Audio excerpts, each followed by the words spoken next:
Mesdames et messieurs, bonsoir, bienvenue dans votre journal, dans l'actualité de ce 3 septembre. Amélie Le Fur, médaillée olympique. Hier soir, la jeune athlète de 24 ans a décroché la médaille d'or sur 100 mètres. Après, nous l'entendrons dans quelques secondes. En France, près de 850 000 enseignants ont fait leur pré-rentrée. Aujourd'hui, un jour avant celle des élèves, à Tours, nous suivrons une jeune institutrice qui découvre pour la première fois sa classe de maternelle. Et puis, un beau succès pour la braderie de Tours. Hier, elle a rassemblé plusieurs milliers de personnes, un sérieux atout pour les commerçants et un bon plan anti-crise pour les consommateurs. Bonsoir, elle a décroché l'or à 24 ans. Marie-Amélie Le Fur a réalisé son rêve aux Jeux paralympiques de Londres. Après avoir décroché sa médaille de bronze en saut en longueur, la jeune athlète originaire de Blois décroche l'or sur 100 mètres. Hier soir, Romain Delville et Bastien Mathieu ont recueilli sa réaction. On l'écoute. C'est vraiment un travail d'équipe. On est allé chercher tous ensemble cette médaille. Même si j'étais toute seule sur la piste hier soir, dans mon cœur, j'avais tous les gens qui m'ont soutenue pendant ces 4 années et qui ont leur part de récompense aussi. C'est vraiment quelque chose qu'on a construit tous ensemble. Les enseignants ont fait leur rentrée aujourd'hui, un jour avant celle des élèves. En France, près de 850 000 enseignants se sont rendus dans leurs établissements et dans nos 2 départements. Regardez, dans le premier et second degré, en Indre-et-Loire, ils sont 4097 et dans le Loir-et-Cher, 2401. Et puis à Tours aussi, les professeurs se sont rendus dans leurs établissements ce matin. Je vous propose de suivre une jeune institutrice qui a découvert pour la première fois sa classe de maternelle. Agnès Michaud l'a suivie. Des cartables, des trousses, un tableau noir et des bavardages. Pas de doute, on est bien à l'école. Mais si les classes sont encore vides, pour les enseignants, les vacances sont bel et bien terminées. Lundi 3 septembre, la date est soigneusement écrite à l'encre rouge sur le cahier. La veille de la rentrée, un moment important pour tous, mais surtout pour Élodie Forest, fraîchement diplômée de l'IUFM. Première rentrée pour mes élèves puisque c'est des petites sections, mais ma première rentrée aussi en tant que professeur des écoles. Voilà, ça fait 5 ans que j'étudie pour devenir professeur des écoles, donc là, voilà, c'est un aboutissement. Après les derniers ajustements avec le reste de l'équipe enseignante, on y est. Demain, la cloche sonnera et Élodie Forest aura la charge de 25 enfants de 3 à 4 ans. Une responsabilité importante qu'elle appréhende avec des sentiments partagés. C'est à moitié du stress parce que voilà, on a toujours peur que ça se passe mal, donc on a envie de faire bonne impression avec les parents, que tout se passe bien, avec les enfants aussi surtout. Et puis on est assez excités par la rentrée parce que voilà, c'est la première fois, donc super contente. Mais ces émotions, elle devra les contrôler afin de gérer au mieux celles de ses élèves qui promettent d'être plutôt intenses. Non, en petite section, c'est un peu particulier. C'est surtout s'approprier les lieux, s'approprier la classe, les jeux, et puis les consoler, puisque je pense qu'il va y avoir des pleurs. Mais que les parents soient rassurés, pour calmer les gros chagrins, Nounours veille au grain. Alors bonne rentrée à tous. À la SNCF, trafic perturbé durant 4 heures. Très tôt ce matin, un jeune homme de 20 ans a été happé par un TER près de la gare d'Amboise. Le jeune homme était un conducteur de fret SNCF en formation. Il n'était pas en service au moment des faits. D'après les premiers éléments de l'enquête, il s'agirait d'un suicide suite à la découverte d'une lettre datant de cet été. La première rame du tramway de Tours, construite en Alsace à Reichshofen, puis testée à l'usine Alstom de La Rochelle, a quitté la Charente-Maritime ce matin à destination du centre de maintenance de Tours-Nord. Le convoi route à 35 km/h et l'arrivée est prévue à Tours mercredi. Le public pourra voir cette première rame dimanche 30 septembre lors d'une journée portes ouvertes organisée au centre de maintenance. Des photos signées Olivier Cousin. Le non-cumul des mandats ne sera pas imposé en septembre à tous les parlementaires. C'est en tout cas ce qu'a déclaré le porte-parole du Parti socialiste, David Assouline. Une annonce qui va à l'encontre de ce que souhaitait Martine Aubry, la première secrétaire du Parti socialiste. Le cumul des mandats, une question qui suscite beaucoup de remous au sein du parti, mais aussi dans l'opinion. Alors en Touraine, qu'en est-il? On fait le point avec Florent Carrière. Un mois pour choisir. Martine Aubry rappelle les socialistes à leurs engagements et maintient ainsi la pression en plein travail de la commission sur la rénovation de la vie politique présidée par Lionel Jospin. Choisir entre son mandat de parlementaire et un exécutif local, François Bonneau dit doublement oui. La présidence du Conseil régional du Centre est en effet son seul mandat. Je crois que le fait d'aller vers le mandat unique, c'est associer un grand nombre de gens à la chose publique, à l'action publique, et que ça va dans le sens d'une démocratie plus active, d'une démocratie plus partagée, d'une citoyenneté qui prend plus de sens. Mais tous, chez les socialistes, ne sont pas de cet avis. Et les principales oppositions se trouvent justement du côté des élus qui cumulent. Tous ont leur argument.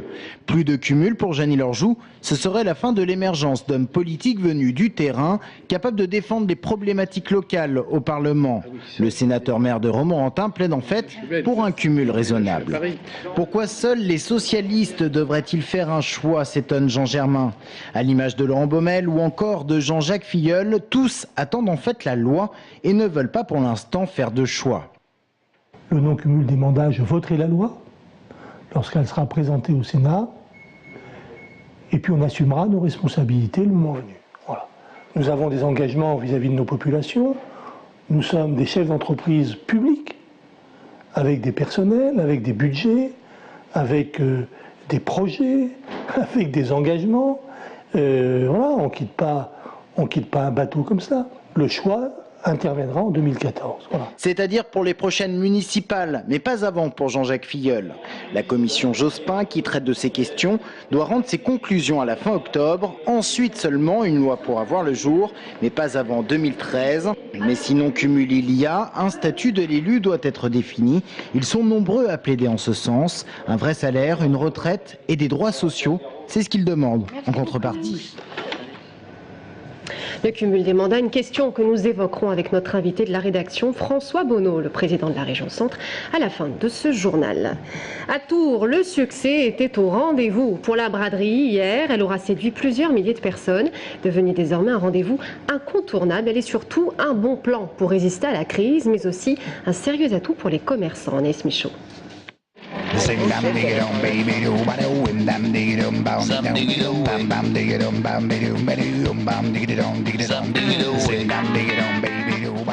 vous fait donc 40.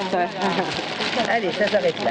40 € les 5 articles, c'est ce que l'on appelle une bonne affaire. Et c'est justement ce que sont venus chercher les clients de la braderie qui tombent à point nommé après l'été et avant la rentrée. Là, les tiroirs caisses sont un petit peu plus vides, donc voilà, c'est avoir les réductions, c'est intéressant. Oui, on essaye de chercher et puis permet d'économiser par rapport à ce qu'on a dépensé et qu'il n'aurait pas fallu, quoi. Bon, on est venu parce qu'on est tous les deux étudiants, du coup, comme on a un budget serré, on essaye de trouver des choses pas très chères, quoi. Des vêtements pour la rentrée, histoire de tenir l'hiver avant les soldes d'hiver, quoi. Et les bonnes affaires, certains parviennent à les dénicher. Alors on a trouvé un sac pour la dame, et puis des t-shirts surtout pour femmes, des jeans pour femmes aussi, en moyenne c'est de 50 à 70. Voilà. On a trouvé une paire de chaussures pour mon fils, le plus petit, il en avait besoin pour la rentrée scolaire. Alors on a fait une bonne affaire, à moins 50%. Voilà. Je viens d'acheter des chaussures de marque à des prix très intéressants. Voilà. Je crois que 70%, quelque chose comme ça, 50-70%. Oui. Affluence importante et clientèle variée, les commerçants se frottent eux aussi les mains. Pour nous, c'est une journée intéressante en termes de chiffres et de volume, oui, tout à fait. Ça varie, mais on peut faire 10 fois ce qu'on fait ou 10 fois ce qu'on fait dans une journée traditionnelle. C'est un événement pour nous qui n'a pas manqué, puisque ça représente un gros chiffre d'affaires pour nous. Et puis c'est un événement, la braderie de Tours, qui commence à faire du bruit sur la région. Donc c'est un peu comme la braderie de Lille, donc il faut être là. Si cette année, les travaux du tramway ont quelque peu bouleversé l'organisation, la pluie, elle, ne s'est pas invitée à la fête, pour le plus grand bonheur des clients et des commerçants. Et on passe au sport. Première victoire de la saison pour le Tours FC. Vendredi soir, les hommes de Bernard Blacard se sont imposés face à la JO Auxerre 1-0.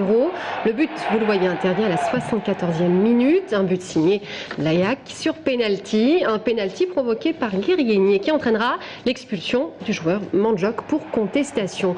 Au classement, les Tourangeaux gagnent une place et sont avant-derniers. On écoute Bernard Blacard. Les 15 jours qui viennent, je le dis, je le redis, vont être très très importants pour préparer la suite. C'est une coupure qui arrive au bon moment, surtout après la victoire, parce que les joueurs vont être un petit peu galvanisés. Il y a des changements, des joueurs nouveaux qui arrivent, donc c'est une période propice pour créer un nouvel élan, un vrai démarrage. Propos recueillis par Bastien Mathieu. Les ULM font toujours autant rêver. Ce week-end, près de 8000 visiteurs se sont donné rendez-vous à la chapelle vendômoise pour le salon des ULM. Plus d'une centaine d'exposants venus des 4 coins d'Europe ont participé à cette 32e édition. Agnès Michaud a rencontré quelques passionnés. Regardez. Il est loin le temps de l'ULM fait de tubes et de toiles. Aujourd'hui, il ressemble en tout point à de petits avions. Des appareils hyper sophistiqués qui font le bonheur de leur heureux propriétaire. Une passion qui donne des ailes mais allège le porte-monnaie. Passion coûteuse, oui, il faut bien dire que c'est quand même pas à la portée de tout le monde. Oui. Mais enfin, comme tout ce qui est passionnel, il y a des gens qui mangent des pommes de terre, enfin c'est une image, tous les jours pour pouvoir voler. Hein. Il n'y a pas que des gens argentés ici, loin s'en faut. Loin s'en faut. Pour un appareil neuf, il faut compter de 45 à 120 000 euros. Un budget non négligeable. Ah ben, c'est de la déraison, hein. Mais vous savez, bon, c'est une passion franchement fortement masculine et comme vous le savez, les hommes ont des jouets à tous les âges. La seule chose qui change selon l'âge, c'est le prix des jouets. Ça, c'est des jouets très chers, mais c'est quand même des jouets. C'est que du plaisir, c'est que du bonheur. Mais il existe aussi un marché d'occasion important permettant de s'offrir de petits ULM pour 6 à 10 000 euros. De plus, l'entretien par rapport à l'aviation générale est beaucoup moins onéreux puisqu'il peut être effectué par soi-même. Et pour pouvoir allier l'utile à l'agréable sans se ruiner, certains ont décidé de faire des ULM leur outil de travail. J'ai créé la première base de France en 1981 sur un terrain à côté de Béziers. En fait, c'est un petit village qui s'appelle Sauvian. Voilà, et puis depuis je fais de l'activité professionnelle, essentiellement de la publicité aérienne. Voilà, j'ai la première entreprise de publicité aérienne de France à l'heure actuelle. Avec une réglementation bien moins stricte que celle de l'aviation générale, l'ULM permet de prendre de la hauteur sans contrainte et avec un budget de plus en plus raisonnable. Alors, pas étonnant que le salon regroupe chaque année près de 8000 aficionados. C'est la fin de ce journal. Merci à tous de nous avoir suivis. Dans un instant, restez avec nous. François Bonneau nous rejoint sur ce plateau. À tout de suite.